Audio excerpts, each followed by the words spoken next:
मुझे एक बढ़िया बजट में बाइक चाहिए जिसका सर्विस कॉस्ट कम हो, माइलेज अच्छा हो, परफॉर्मेंस भी अच्छा हो और लुक तो भाई चाहिए ही चाहिए। तो भैया ने सजेस्ट किया कि मैं पल्सर 125 ही लूँ।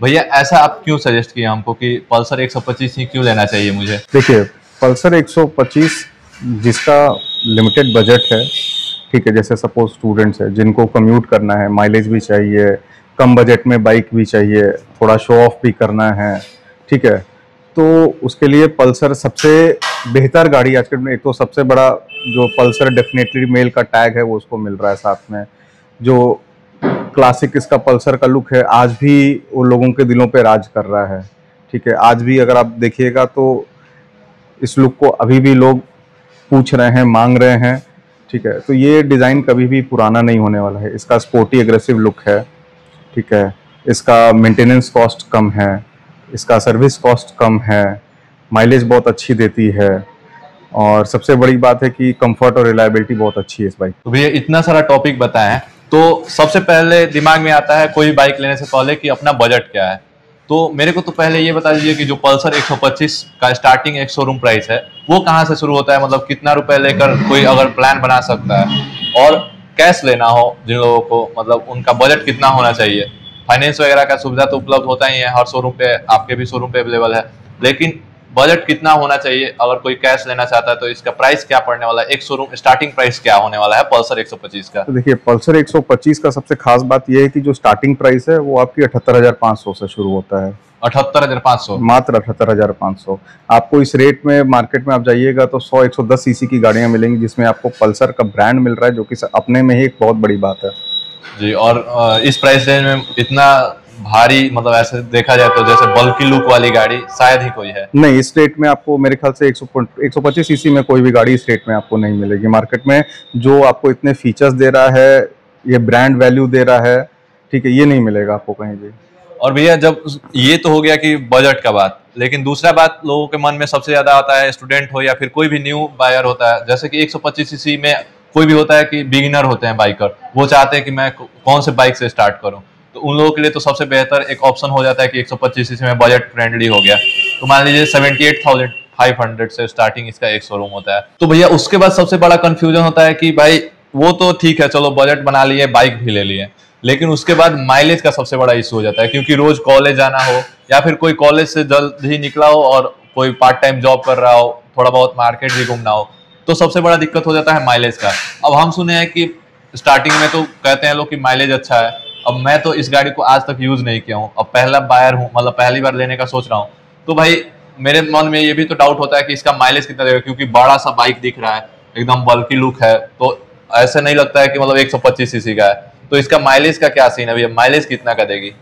तो देखिए, पल्सर 125 का जो हमारा कस्टमर फीडबैक है उसके अकॉर्डिंग ऑलमोस्ट 55 to 60 तक का माइलेज हमारे कस्टमर को मिल रहा है इस बाइक से। इस बाइक पे मतलब 55 to 60 kmpl का? जी। तो भाई 55 यानी कि 55 से 60 का माइलेज भैया कह रहे हैं कि कस्टमर फीडबैक है, क्योंकि ओवरऑल इनको एक्सपीरियंस है और ये चीज इस बाइक के बारे में बात किया जा रहा है। तो 55 से 60 एक डिसेंट सा माइलेज है भैया, काफी अच्छा है आज के डेट में, और 55 से 60 इतना अच्छा लुक के साथ, तो ये भी एक अच्छी बात है। चलिए, तो ये डाउट तो क्लियर हो गया कि बजट फ्रेंडली हो गई और माइलेज भी अच्छा है। अब मार्केट में बहुत ज्यादा ये बात फैला हुआ है कि जब भी बजट और माइलेज का बात होता है तो परफॉर्मेंस के साथ कॉम्प्रोमाइज करना पड़ता है इंसान को। तो कहीं ऐसा ना हो कि मैं ये बाइक ले लूं, ठीक है, और बजट फ्रेंडली हो गई और माइलेज भी अच्छा हो गया, तो मेरे साथ ये हो जाए कि भाई मेरे को परफॉर्मेंस मिले ही ना। तो इसका पावर फिगर क्या है, थोड़ा पावर क्या है, इंजन का डिस्प्लेसमेंट क्या है? इतना हाई माइलेज होने के बाद भी इसका ऑलमोस्ट आपको 11.8 PS का पावर मिलता है और साथ में 10.8 Nm का टॉर्क भी आपको मिल रहा है। तो ये बाइक काफ़ी पावरफुल, साथ में टॉर्की भी है, ठीक है। कंसिडरिंग की 125 सीसी की बाइक है, उस हिसाब से आपको इस बाइक में अच्छा माइलेज, अच्छा पावर और अच्छा टॉर्क मिलता है।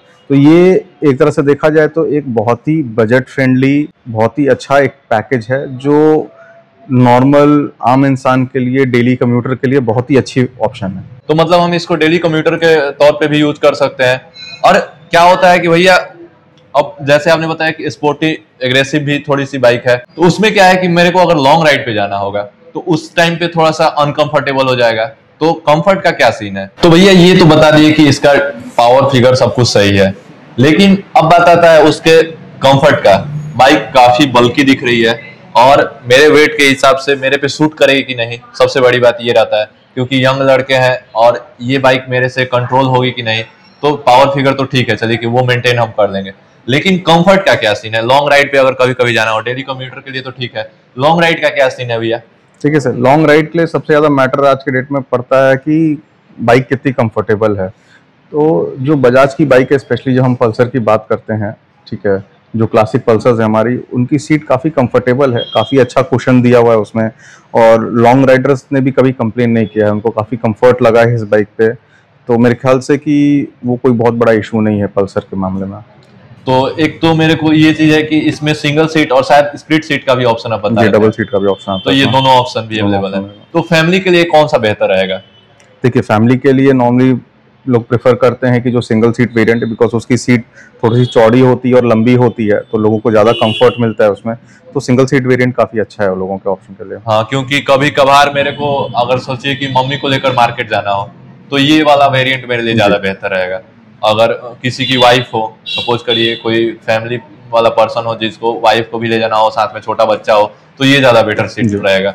तो चलिए, ये कंफर्ट का भी सीन है कि मतलब आप बता रहे हैं कि ये कंफर्ट बाइक होने वाली है, सीट भी इसका सिंगल सीट और स्प्लिट सीट दोनों का ऑप्शन आ रहा है। अब नेक्स्ट बात करते हैं कि ये सब हो गया कि डेली लाइफ का बात।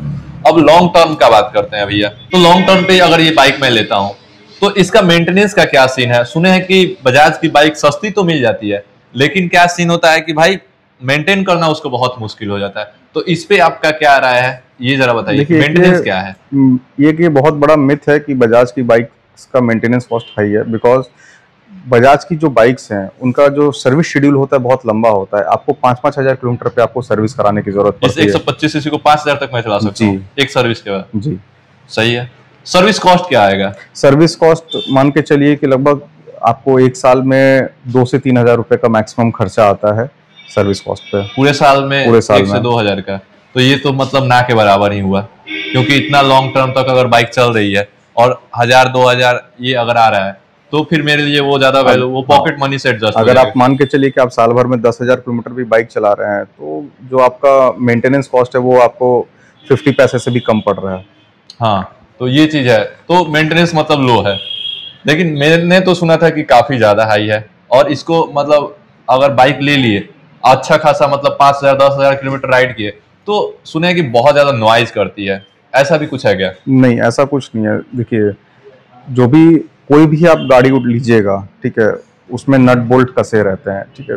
जो बाइक का वाइब्रेशन होता है जिसकी वजह से थोड़े से नट बोल्ट लूज होते हैं, और वो अगर वो टाइमली आप उसको सर्विस नहीं कराएंगे, उसको सबको प्रॉपर नट बोल्ट को टाइट नहीं कराएंगे, या जो रिप्लेस करने की जरूरत है उसको रिप्लेस नहीं कराएंगे, तो ऑब्वियस सी बात है वो लूज रहेगा तो आवाज़ करेगा ही करेगा। तो मतलब वही है ओवरऑल कि इसको टाइम पे सर्विस कराना है। बस आप टाइमली पीरियोडिक मेंटेनेंस अपने बाइक का कराते रहिए, आपको कोई दिक्कत नहीं आएगी। सबसे बड़ी बात क्या है, आज के डेट में बजाज 10 साल की वारंटी ऑफर करने लगा है बाइक पे, तो आपको 10 साल का भरोसा दिया जा रहा है, जो कि एक बहुत बड़ी चीज़ है। मतलब अपने बाइक पे इसको भरोसा है, पहले तो बजाज को अपने पल्सर पे भरोसा है, वारंटी मिल रहा है अगर, तो इसका 10 साल तो कंपनी देगा ही देगा। और उसके बाद भी ऐसा नहीं है कि मैं ये पहली बाइक देख रहा हूँ, मार्केट में बहुत ज्यादा बाइक अवेलेबल है, और इसका 150 सेगमेंट तो पहले से ही आ रहा है, और वो लोगों में काफी ज्यादा पसंद किया जा रहा है। जी। कहीं ऐसा ना हो कि 125 सीसी लेकर पछतावा हो कि भाई 150 लेना चाहिए था। देखिए, जिनको पावर ज़्यादा चाहिए, ठीक है, ऑब्वियसली उनके लिए 150 सीसी का ज़्यादा अट्रैक्टिव है, बट जो एंट्री सेगमेंट में है, जो पहली बार बाइक ले रहा है, उसके लिए 125 सीसी एक अच्छी बाइक है, बिकॉज उसको एक प्रॉपर पावर, प्रॉपर सब चीज़ मिल रहा है। एक ही बार में आप अचानक से हाई पावर की बाइक चलाएंगे तो हो सकता है आप प्रॉपर्ली कंट्रोल ना भी कर पाएँ। तो इसीलिए जो यंग राइडर्स हैं, न्यू राइडर्स हैं, उनके लिए यही सजेशन होता है कि आप 125 सीसी से स्टार्ट करें। और स्पोर्ट्स इसका सेगमेंट में प्राइस भी कम है, इससे इसका प्राइस भी कम है। अच्छा खासा एक डिफरेंस हो जाता है ना 125 से 150 में। जी। तो भैया सबसे बड़ी बात, पैसा हो गया, कंफर्ट हो गया, रिलायबिलिटी हो गया, लेकिन एक जो सबसे ज्यादा लोग इग्नोर करते हैं जिस चीज को, कि 100 सीसी के सेगमेंट में बाइक ले लेते हैं, ये बाइक ले लेते हैं, वो बाइक ले लेते हैं, लेकिन सेफ्टी को ध्यान में नहीं रखते हैं। अब जरा बताइए कि इस बाइक में लेने से मेरे को सेफ्टी में क्या मिलेगा, क्यों ये बाइक लूं मैं कि इसमें मेरे लिए सेफ्टी ज्यादा बेटर रहेगा? देखिए, इस बाइक में सबसे बढ़िया बात क्या है कि आपको फ्रंट में डिस्क ब्रेक मिलता है और रियर में ड्रम ब्रेक मिलता है, और साथ में इसमें आपको एंटी स्किड ब्रेकिंग सिस्टम आता है, जो कि आपको, आप इसको कंबाइंड ब्रेकिंग सिस्टम भी कह सकते हैं। तो जब भी आप आगे का ब्रेक दबाते हैं साथ में ऑटोमेटिक पीछे वाला ब्रेक भी आपका वर्क करता है, जिससे कि आपकी बाइक स्लिप नहीं करती है, स्किड नहीं करेगी, ठीक है ना, और वो काफ़ी सेफ आपके लिए रहेगा। तो ये बेटर ऑप्शन रहेगा क्योंकि मेरे को इसमें ब्रेकिंग वगैरह अच्छा मिलता है, तो मतलब सेफ्टी भी प्रॉपर है इसमें। इलेक्ट्रॉनिक्स के बारे में क्या कहना है भैया बजाज के, मतलब इस वाले मॉडल का? देखिए, ये बहुत बेसिक और सिंपल मॉडल है। इसमें कंपनी ने ज़्यादा इलेक्ट्रॉनिक्स, ज़्यादा कुछ भी नहीं दिया है, ताकि जो यंग राइडर्स हैं वो सेंसर्स वगैरह की वजह से परेशान ना हो, ठीक है ना। ये एक सिंपल रॉ पल्सर है जो आप आराम से चला सकते हैं, क्योंकि आज के जितनी भी नई बाइक्स आ रही हैं उसमें बहुत ज़्यादा सेंसर्स और बहुत ज़्यादा वो लगने लगे हैं, जिसकी वजह से कई बार लोगों को परेशानी भी उठानी पड़ती है, ठीक है। तो इसीलिए इसको एकदम बेसिक रखा गया है ताकि कस्टमर को एक अफोर्डेबल प्राइस में एक अच्छा राइड मिल सके। तो चलिए, बहुत सारा डाउट क्लियर हो गया मेरा, और आई होप आप लोगों का भी डाउट क्लियर हुआ होगा।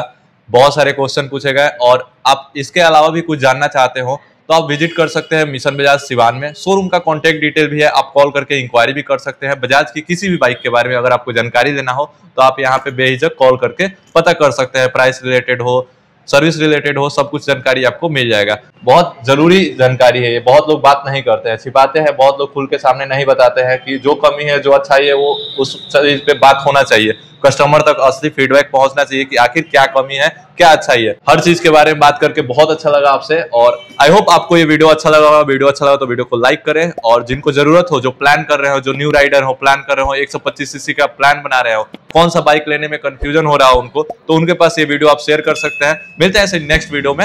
हर हर महादेव।